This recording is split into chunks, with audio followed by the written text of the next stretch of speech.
James left me a message. Living with Diana now. Don't bother asking for money. I've made sure there's nothing left to split. I stared at my phone, holding my coffee steady. Sunlight streamed into the kitchen, lighting up the same countertop where we'd had breakfast just yesterday. 15 years of marriage, and this was how he ended it, with a text. I sighed and typed back, "Thanks for letting me know." I added a thumbs up emoji for good measure. His response came immediately, "That's it? No crying? No begging. Diana was right, you really are cold." I set my phone down. Diana, his 28-year-old assistant, had been in his life for only 8 months. She had no idea what she was getting into. I almost felt bad for her. Almost. I opened my laptop and pulled up an old email from Marcus, our accountant. 3 months ago, he'd warned me about strange activity in our company's finances. I had told him to investigate. Now I was glad I did. I dialed Marcus. He picked up on the second ring. "Olivia, I was just about to call you. The audit report came in this morning." I smiled. Perfect timing. James just told me he's moved in with Diana, and there's nothing left to split. Marcus sighed. He actually put that in writing. With an emoji, I confirmed.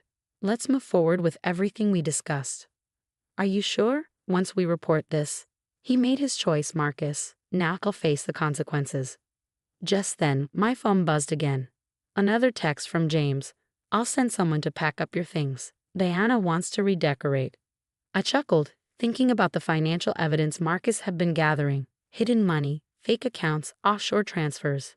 James thought he was clever, but he forgot one thing. I helped build our company. I knew everything. The doorbell rang. I checked the security camera. Diana stood there, clutching her designer handbag. Bold move. I opened the door with a polite smile. "Diana? What a surprise." She hesitated, then said, "James asked me to measure for new curtains. He said you'd be moving out soon." I stepped aside. "Go ahead. But maybe wait until after the audit." She froze. "The audit?" I feigned surprise. "Oh, James didn't tell you. The IRS is very interested in some recent transactions." Her face paled. I should check with James first." "Probably a good idea," I said lightly. "Oh, and ask him about the Peterson account. Just something to think about." Diana practically ran to her car. I watched her speed off, knowing exactly what would happen next. She called James in a panic. He'd reassure her, blame me, tell her not to worry. But then she'd look up the Peterson account. She'd see how its CEO went to prison for fraud. She'd realize James had copied the same tricks. A new text from James appeared. "What did you say to Diana?" I snapped a picture of the audit report and sent it. 3 dots appeared as he typed. Then they disappeared.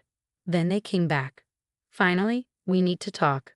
"Yes," I replied. "Bring your lawyer." I set my phone down and looked out the window. James had always loved this house, loved the way it made him look successful. But he'd underestimated me. That was about to change. Bennett and Associates took up the entire 15th floor of a sleek downtown building. I sat in a conference room, watching James shift uncomfortably in his expensive suit. Across the table, his lawyer, Gregory, flipped through the audit report, his expression growing more tense by the second. "This is ridiculous," James snapped. "You're trying to destroy everything I built." "Everything we built," I corrected, keeping my voice calm. "Or did you forget who handled the clients while you were busy impressing Diana?" Marcus, our longtime accountant, sat beside me, papers neatly spread out in front of him. James was only now realizing just how much Marcus knew. "Mrs. Parker," Gregory began carefully, "surely we can discuss this. My client is willing to." "Your client," I interrupted, "has been moving money into secret accounts for months. He stole client funds, faked reports, and committed tax fraud." Should I go on? James's face turned red. "You can't prove that." Marcus slid a USB drive across the table. "Actually, we can. Every shady transaction, every fake document, it's all here. Including the offshore account he opened in Diana's name last month."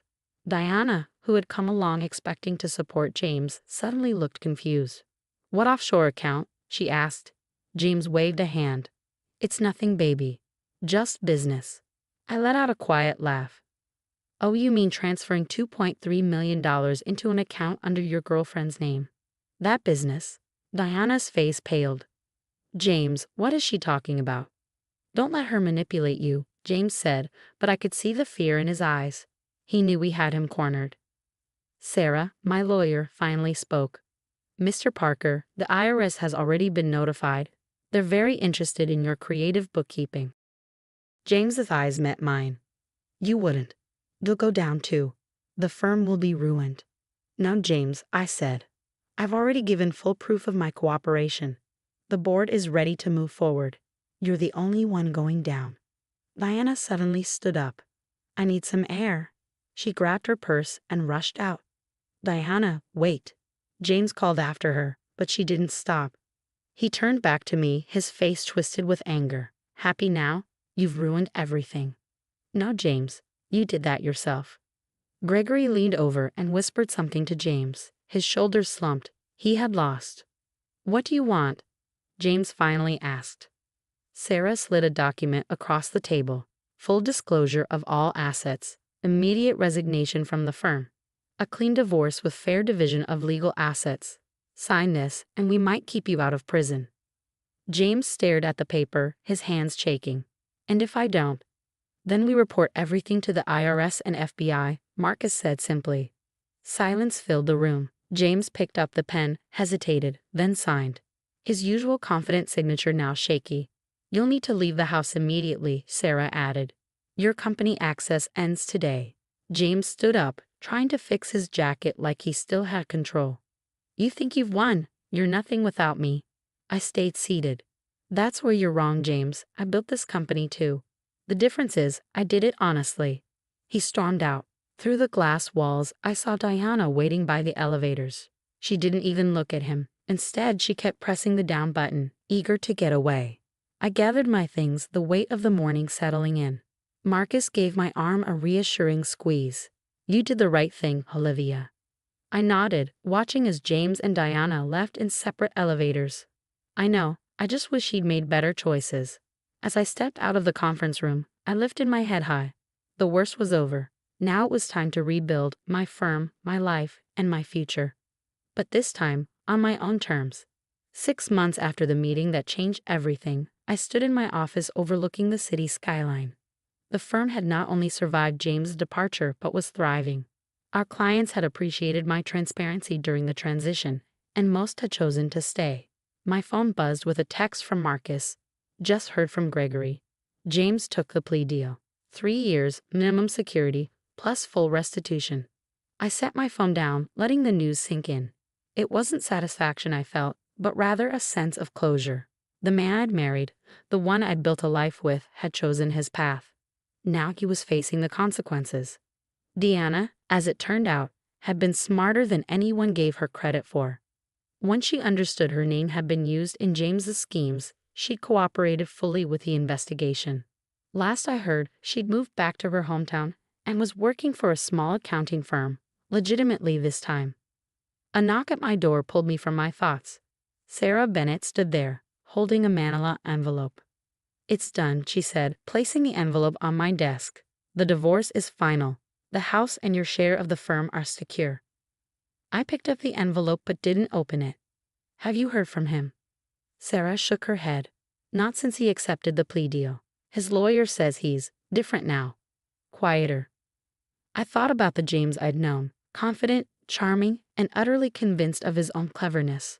Prison would be a harsh awakening. The board meeting went well, I said, changing the subject. We're expanding the compliance department, implementing new oversight procedures. Learning from experience, Sarah smiled. Making sure it never happens again. I corrected. That evening I walked through my house, my home, seeing it with new eyes. The spaces James and I had shared were slowly becoming mine alone. I'd redecorated the living room, planted a garden in the backyard, turned his study into a library. Each change felt like reclaiming a piece of myself. My doorbell rang, and I opened it to find Marcus holding a bottle of wine. Thought you could use this, he said, stepping inside. Just got word that the last of the restitution payments has been processed.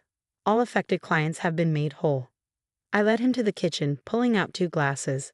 That's worth celebrating. As we sat on my back patio, watching the sunset, Marcus cleared his throat. You know, when I first noticed the discrepancies in the accounts, I was afraid to tell you. Thought it might break you. I smiled, sipping my wine. The old me might have broken. But I'm not that person anymore. No, he agreed, you're stronger. A text lit up my phone from James's sister, Emma.